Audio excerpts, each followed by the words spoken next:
Hi friends, ఎలా ఉన్నారు? Welcome to our channel Radha talks. Hindu సంస్కృతి సంప్రదాయాలకు పెట్టింది పేరు మన భారతదేశం. ఏదైనా పండుగ వచ్చినా లేదా ఇంట్లో శుభకార్యాలు జరిగినా దేవాలయాలకు వెళ్ళినా భగవంతునికి ప్రత్యేక పూజలు నిర్వహించి నైవేద్యం సమర్పిస్తూ ఉంటారు. పూలు, పళ్ళు, కొబ్బరికాయ, సుగంధ ద్రవ్యాలను దేవునికి సమర్పిస్తాం. అసలు భగవంతుడికి నైవేద్యం ఎందుకు సమర్పించాలి? ఏ నైవేద్యం సమర్పిస్తే ఎలాంటి ఫలితాలు వస్తాయో ఇప్పుడు తెలుసుకుందాం. తీయని పదార్థాలు. భగవంతునికి పూజాది కార్యాలు నిర్వహించేటప్పుడు నైవేద్యం సమర్పించడం ఆనవాయితీ. అందులోనూ పొంగలి, సిర, లడ్డు, చక్కెర, బెల్లం లాంటి తీపి వస్తువులను నివేదిస్తారు. వీటిని నైవేద్యంగా పెడితే కోరిన కోరికలు నెరవేరుతాయని భక్తుల ప్రగాఢ నమ్మకం. సుగంధ ద్రవ్యాలు.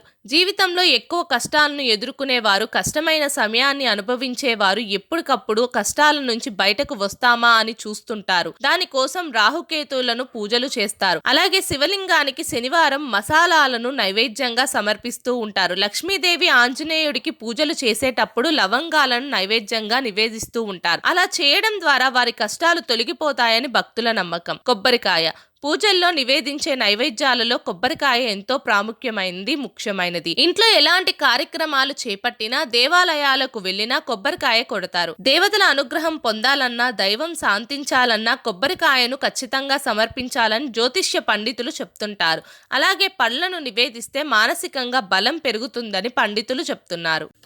మా వీడియోస్ కనుక మీకు నచ్చినట్టయితే మా ఛానల్ని లైక్ చేయండి, షేర్ చేయండి, అలాగే సబ్స్క్రైబ్ చేసుకోవడం మాత్రం అస్సలు మర్చిపోకండి. మరిన్ని ఇలాంటి వీడియోస్ కోసం మా ఛానల్ని ఫాలో అవ్వండి.